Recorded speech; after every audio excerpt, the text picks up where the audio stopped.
अस्सलाम वालेकुम व्यूअर्स, मैं मोहम्मद कबीर और आप देख रहे हैं सऊदी इन्फो। माहिरीन फल्कियात ने आइंदा साल दुनिया भर में अमूमन और सऊदी अरब में ख़ुसूसन पेश आने वाले सूरज ग्रहण और चांद ग्रहण की निशानदेही कर दी है। 2019 के दौरान 2 बार चांद ग्रहण और 3 बार सूरज ग्रहण होगा।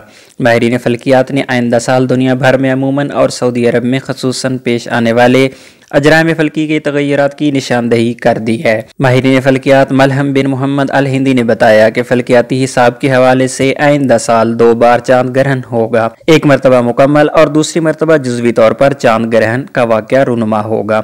सूरज ग्रहण 3 बार होगा, एक बार जुज़वी तौर पर, एक बार मुकम्मल और आखिरी बार हल्की की शक्ल में देखा जा सकेगा। हिंदी का कहना है कि पहला सूरज ग्रहण जो जुज़वी होगा 6 जनवरी 2019 को होगा। मुमलिकत में नजर नहीं आएगा, किसी भी अरब मुल्क में इसे नहीं देखा जा सकेगा। इसे मशरकी रूस, जापान, जनूबी और शुमारी कोरिया और मशरकी चीन के बाज़ इलाकों में देखा जाएगा। इसके बाद मुकम्मल चांद ग्रहण 21 जनवरी को होगा। इसकी शुरुआत सुबह 6:33 पर होगी। 9:50 तक सिलसिला जारी रहेगा। मुमलिकत के बाशिंदे चांद ग्रहण की शुरुआत का मुशाहिदा कर सकेंगे। उम्मीद है आपको ये वीडियो अच्छी लगी होगी। अगर वीडियो अच्छी लगी है तो इस वीडियो को लाइक कीजिएगा, शेयर कीजिएगा और अगर आप मेरे चैनल पर नए आए हैं तो मेरे चैनल सऊदी इन्फो को ज़रूर सब्सक्राइब कीजिएगा। मिलते हैं अगली वीडियो में, तब तक के लिए इजाज़त दीजिए। अल्लाह हाफिज़।